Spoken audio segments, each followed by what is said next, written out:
I guess I'm going to call this Sleepy Vlog number 77. I don't know. It's going to be a bit of a vlog, bit of a haul, of a book haul, I guess.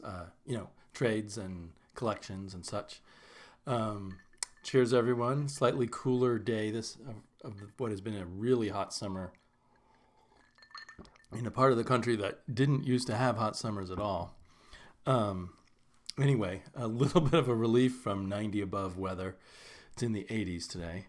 On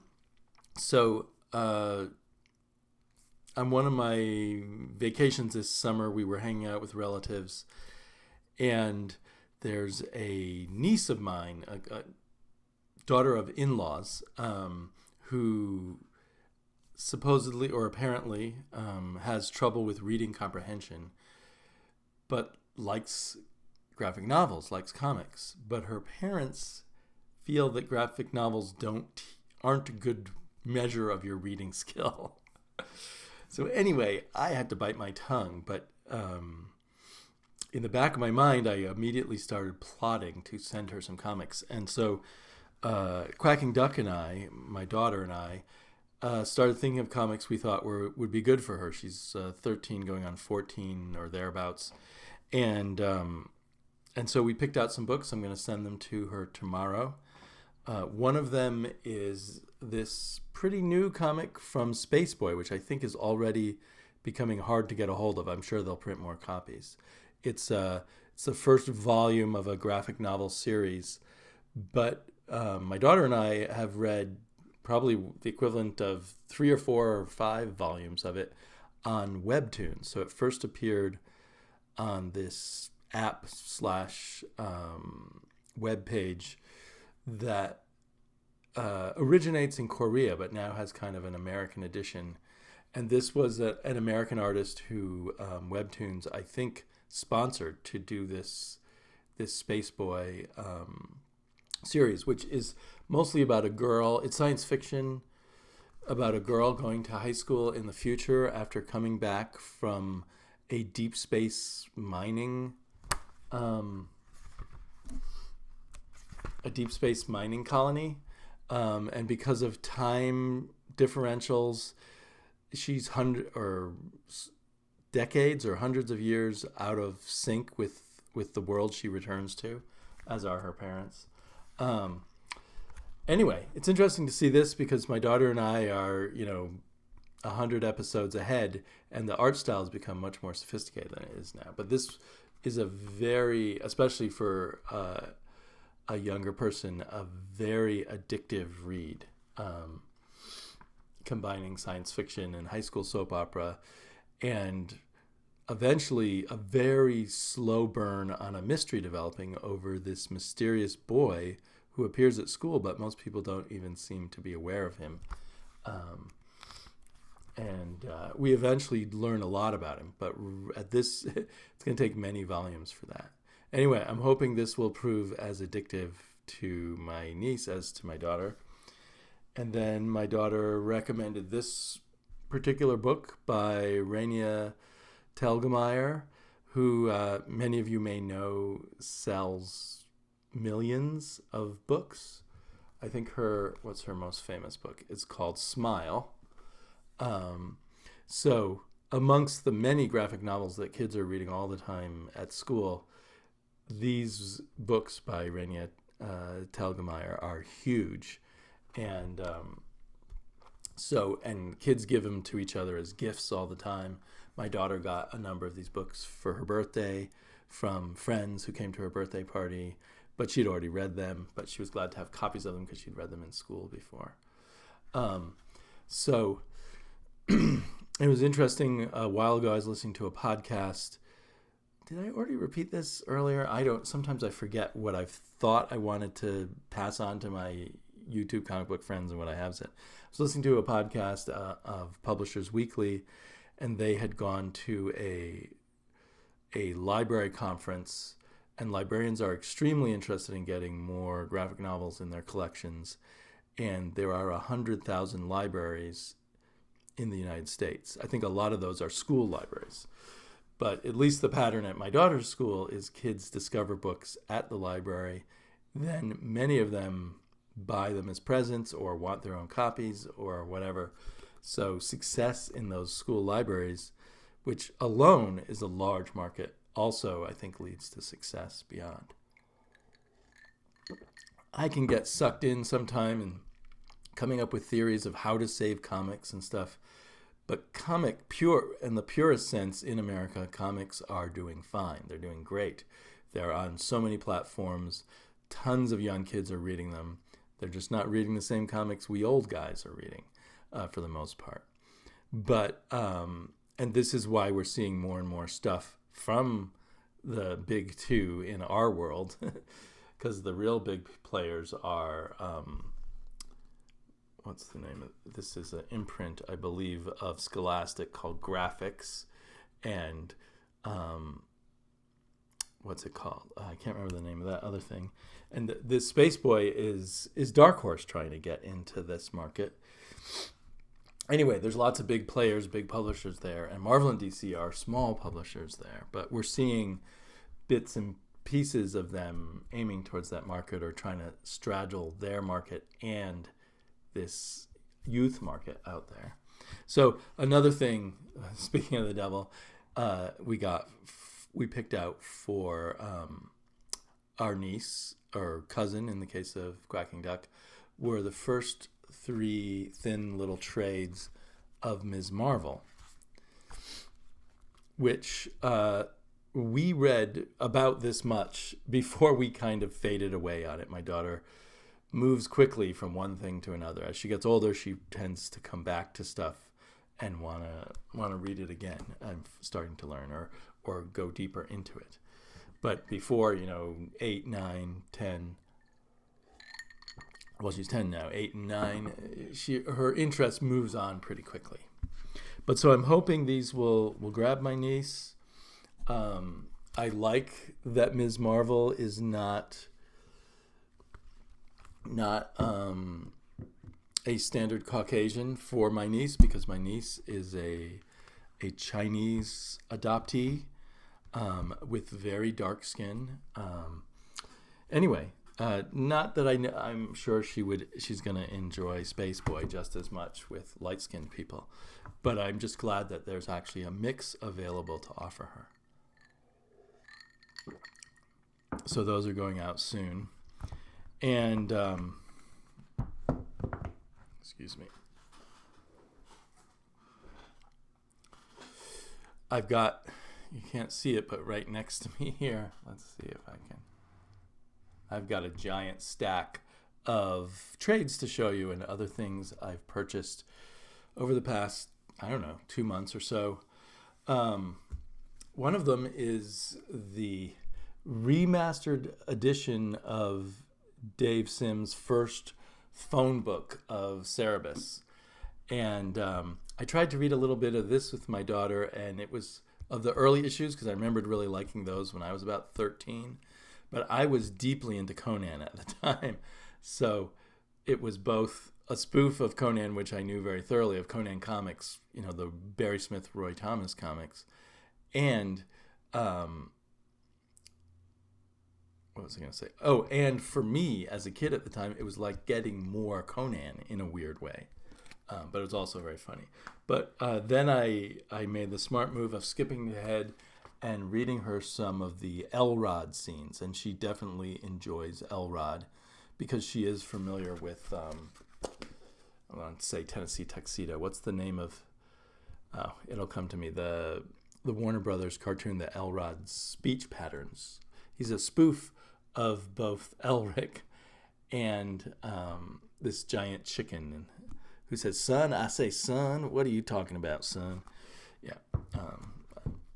And whenever I'm in front of the camera, my brain gets weak. But I occasionally watch Dave Sims has a Dave Sim, not Dave Sims, has a video vlog that he puts up every week. And it's kind of a message out to, I think, his most hardcore fans. And after Harlan Ellson died, he put out 2 weeks devoted, at least in part, to discussing his meeting up with Harlan Ellson, which I found very interesting. I was sad that Harlan Ellson died. And some people may remember me mentioning Harlan Ellson years ago on these videos, but because he's one of the first writers that I really admired as a kid that I met. I think I was 24 when I met him, and it was a huge disappointment. But one of the great things about Harlan Ellson is, even though he was a writer who'd won a lot of awards and was quite eager to be accepted as an important writer, he did not deny comics. In fact, he embraced comics. He talked about loving them. He would drop in every now and then at Marvel Comics and help script a comic book, and has always been very public about his love of comics, which to us doesn't seem like such a big deal, but back then in the 60s and 70s, especially when you were already associated with science fiction, and the more serious science fiction writers were trying to prove they were serious people to the literary world, and Harlan Ellson was one of those. A lot of people would deny what they wrote was even science fiction. They certainly wouldn't say, hey, I like comics and I think it's a great art form and I want to be included in it. Now that's kind of a normal thing to do. But Harlan Ellson was literally the only one, with the exception of Ray Bradbury, who kind of got sucked into EC Comics. But Ray Bradbury, I don't think Ray Bradbury ever worried about what anyone thought about him, whereas Harlan Ellson so clearly worried about what people thought about him. And that when I met him, probably an off day for Harlan Ellson, the Harlan Ellson show, he was trying to live up to his own myth, and he just seemed kind of pitiful and desperate for attention in getting attention in very dumb ways. And somehow we also had I'm pretty late to be talking about this, but we also had the death of Steve Ditko, and he seems very opposite of almost the exact opposite kind of creator than Harlan Ellson. Not only very private, but always saying, look at the work. I don't want to talk about myself. I don't want to, make any waves about who I am and have people come and worship me and all of that stuff. Whereas Harlan Ellson was all about that. And so, well, it's probably pretty clear. I admire the Steve Ditko type more. And as I've gotten older, I've met more and more science fiction writers and seen some that I didn't think were very good, but were very socially capable and skilled and not at all shy about promoting themselves, become very successful, and watched people who I thought had a lot of talent but were shy just sort of fade away. And yes, that's the way of the world and everything, but it kind of frustrates me. It's not the world I want. When I'm reading books that I love and comic books that I love, I don't want it to be based around hype. I don't want it to be based around who shouts the loudest. There's this whole thing about if you repeat something enough, some people will believe it. And when Harlan Ellison died, I feel guilty for it, but I felt like, yeah, he was a pretty good short story writer. He probably wrote he wrote 2 or 3 of his books worth of short stories were good to great short stories. And then he also wrote a lot of mediocre short stories or short story experiments that didn't quite work. He's not the greatest short story writer in the world or in the science fiction community, but because he was the loudest and repeated over and over again, I'm important, he somehow is treated as if he's more important somehow than, say, Robert Silverberg or Roger Zelazny or a bunch of other people who I could come up with who might be just as good or better than Harlan Ellson, but don't have that fame. And Harlan Ellson's fame was weird because he was barely in print for the last 20 years of his life, I think. He went out of print, and then some very small press was putting out volumes of the essential Harlan Ellison, but he was still this person everyone knew about. He made himself into a myth, but was he successful as a writer? Except that when he dies, or when people talk about writers they loved as kids, they remember Harlan Ellson. It's much easier now. Like Dave Sims is I don't put Dave Sims in the category of Harlan Ellson. He doesn't seem to be pumping himself up in a big way. But even Dave Sim can have a video channel now. Back then, to get the attention, Harlan Ellson had to really put himself out there. I remember once, like, hearing him on a radio program that had been recorded at a university near where I lived when I was a teenager, and I just thought he was so cool, and he was telling stories about the cool things he did. It was myth-making of himself. And one of the things was he was at a party in Hollywood, and some woman made an anti-Semitic remark, and he lit her curtains on fire in the middle of the party. And at the time, I thought that was so great.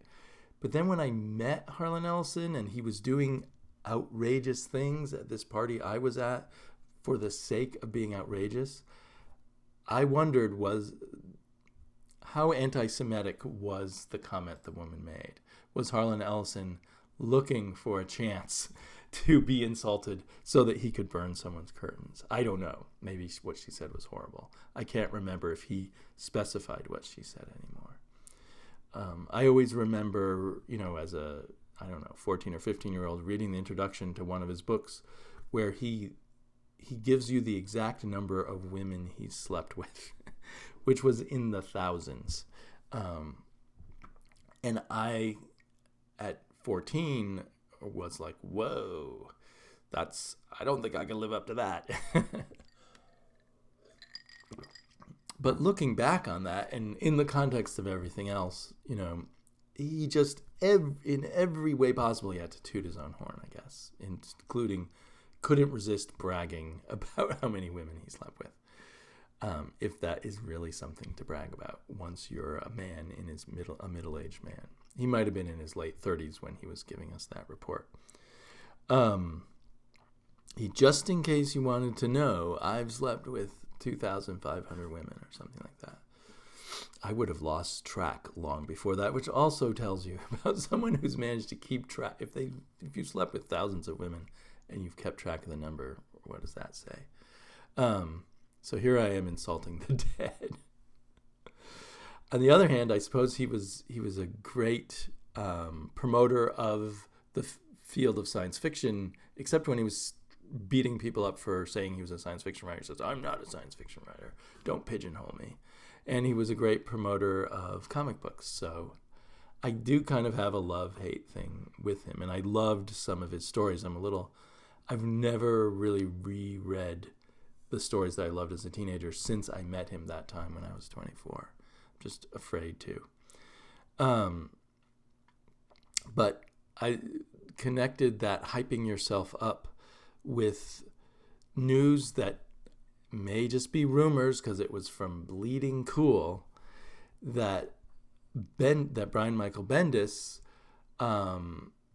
is starting to be persona non grata with the higher ups at DC, and they're kind of blaming his hiring on the person Diane Nelson who's left, because Superman comics, written by him are not moving the kind of numbers that they thought they would. I guess they paid him a huge amount of money. And I was thinking Brian Michael Bendis, in my opinion, is one of the better writers in comics, especially when he's doing his best work. And but he is out there promoting himself. He's a little bit like Harlan Ellison, much more subtle, I suppose. But when I hear him on podcasts, and everything he says is subtly sending the message, I'm important. I'm like the major guy. I'm the big shot. And you can kind of get used to these people saying that thing and they just let it act on you subconsciously and not be critical of it. Because, I don't think of him as more of a mover and shaker than Jason Aaron and Jonathan Hickman and a number of other people. But he kind of, the way he talks, you just mentally start putting him up there. And I wonder if his own overhyping of himself led to DC paying him a lot of money and then being pissed that he can't live up to the amount of money they paid him. And this perhaps kind of happened to Jack Kirby too. Although the hype there may not have come from Jack Kirby, it may have come from the fact that DC, back when they hired Jack Kirby in 1970, thought they were buying the guy who made Marvel Comics the top comic book company and would then make DC the top comic book company again. But this overhyping of yourself can really come back to bite you. So I kind of worry for Brian Michael Bendis if it's all going to be kind of humiliating and send him into some kind of downward spiral. Hopefully the gossip about this is not as bad. Hopefully they recoup their money off of him in trades or whatever else, deals they've got going with him. But, they had these 2-page spreads, Bendis is coming all over the place. And it should have said Bendis is coming all over the place. That would be funny. But no, Bendis is coming, but I think it might still kind of see Bendis hyped things in comics. And clearly they believed in it too much. They should have given him time to work his way into the DC Comics and see how he did. I think. Anyway, they sold themselves a bill of goods probably, and Bendis sold himself a bill of goods and is subconsciously selling us all a bill of goods by talking about how important he is, without saying, "Hey, I'm important." But it's just the way when he's even talking about anyone else, it somehow circles back around to him and his relationship with them and him complimenting them as if his compliments are so important or whatever. And this is the kind of people who in the arts can get ahead if they promote themselves really well. But it can also come back to bite them. Anyway, I was at Powell's bookstore and I found this Eisner Miller book, which I am surprised I never bought before. But it was used for $7.50 instead of $19.99, so I grabbed it up. And I had already, in one of my in-stock trades, gotten a copy of Shop Talk, which I feel like I owned before, but maybe I had only taken it out of the library. So I really wanted to have that. Shop Talk is where Will Eisner kind of interviews / has a chat with a bunch of extremely famous historical comic book figures. These all, I think, appeared in his Spirit magazine or his Will Eisner Quarterly as some front matter or back matter before the comics. So yeah, he's with Kubert and Lou Fine and Jack Davis and Milton Caniff and C.C. Beck. So, I don't know. I was really happy to get that. I don't know if the Miller-Eisner stuff is going to be that interesting or not, but I wanted to have it. I also bought used. Where did it go? Oh, here it is. Not comics, but kind of related to comics. One of these books that reprints a whole bunch of Edward Gorey books. I love Edward Gorey's drawing style, and his sense of humor is sometimes a lot of fun. So really glad to have that. Bought it used. I'm okay with used books frequently. And another thing I got was Sal Buscema, Comics Fast and Furious Artist, which is one of those two Morrows books, and it has a lot of samples of his work over time and in-depth, I think, book-length interview with him, or a series of interviews that make up the whole book. Wow, look at that painting that he did. So Sal Buscema was always, in my mind, the lesser artist behind his brother, but I'm really enjoying reading these interviews with him because he really loved his job. He loved drawing comics. And John Buscema, his brother, kind of got into it by accident. But Sal Buscema really wanted to become a comic book artist. He was a successful graphics artist in Washington, D.C., and he spent nights for a year honing his chops so that he could work for Marvel Comics. And when he talks about his interview with Stan Lee, where Stan Lee was jumping on the table and all of that stuff and striking poses, and all about how he would study the work of Kirby and Gene Colan and other people to get the dynamics right and always keep the action running. And Buscema, even though if I had to choose, I would choose his brother over him. He was the artist on a lot of comics that I really enjoyed. He was a very good storyteller, if kind of a simpler stylist, a little less elegant in his figure work than his brother. But I loved his run on Captain America. I loved him when he was on Defenders. And I was not a big follower of him on Hulk. He had a great run on Thor. So anyway, this is a lot of fun. Books like these are a lot of fun from Tomorrow's.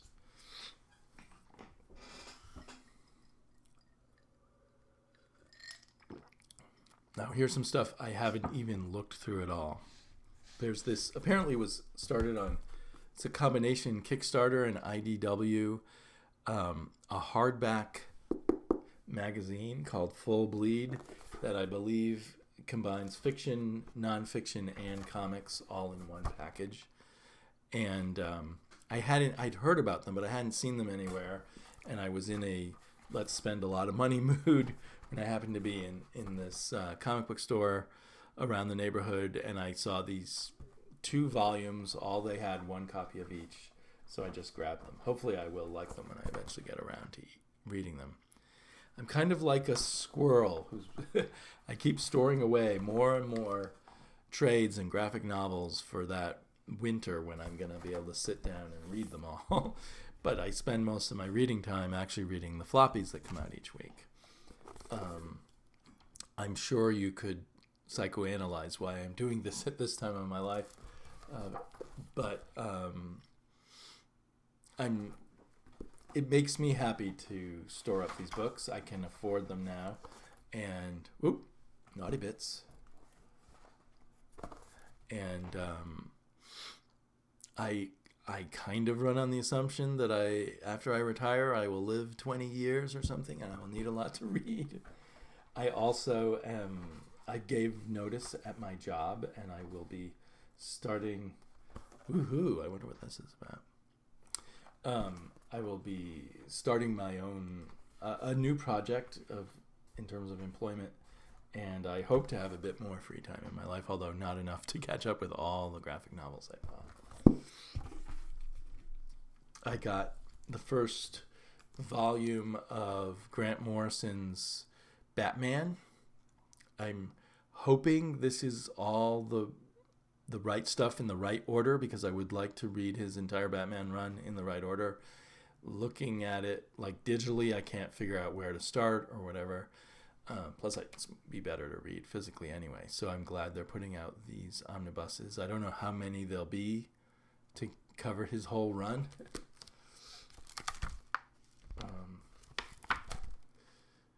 When he came back to DC and was doing superheroes, I was kind of dubious. To me, he was a Vertigo writer, and so I picked up his Seven Soldiers of Victory, but I really didn't pick up much of his superhero work until I suddenly became aware he was doing Batman, and I picked up some of the stuff he did with Frank Quietly and Batman and Robin and stuff, but I haven't read a lot of Grant Morrison's Batman. And I think it was happening during a period where I was not having time to read at all anyway. Stuff I have read some of, but I'm not quite sure how much of. I got Absolute Authority, the absolute edition of Wildstorm's Authority, which is now not even marked as Wildstorm, just as DC, because DC bought up Wildstorm. These are hugely influential comics in the way comics have been done since the early 2000s, especially, the whole Brian Hitch thing, and led into the Marvel Unlimited, the Marvel Ultimate Universe, I think the Ultimates, and affected a lot of other stuff, I think, in that Ultimate Universe, like the Ultimate Fantastic Four. So I bought both volumes. The second volume has the Frank Quietly, Mark Millar work, plus a bunch of other artists. It's heavier. These were not that expensive, I mean, for absolute editions. And then when I got them, I think I got one of them for 50% off and one for 44% off from In Stock Trades. So I figured, what the heck? I want them in the best possible form. These aren't even all of what I bought, but I don't know where the other stuff is, because I know I bought a Steve Ditko omnibus, Steve Ditko Doctor Strange omnibus just recently, and that did not have good binding. And I was quite shocked, because I'm used to all of the Marvel omnibuses having good binding. And this Batman omnibus seems to have decent binding. The Ditko one even had some, I could see, I think some dried glue, that came out as kind of a smudge along the pages there. But anyway, I wonder where I put that. So, too much to read, having a lot of fun with it, loving talking comics. I had a great conversation with Travis last night on the Comic Book Roundtable. I won't be on the Comic Book Roundtable for a few weeks, but then I hope to do more once I get back from my latest trip that I have coming up, visiting family and dealing with a lot of family problems. So anyway, I'd like to do some, if people have questions, I'd like to do some vlogs that are answering any questions anyone wants to ask me about comic books or other things I talk about. If it gets too personal, I might say that's too personal, but you can try whatever you want to ask and see what I'll say. So I guess I'll know if anybody listened to the end and has some questions. I'll get some questions. But thanks for joining me, and I'll talk to you all later.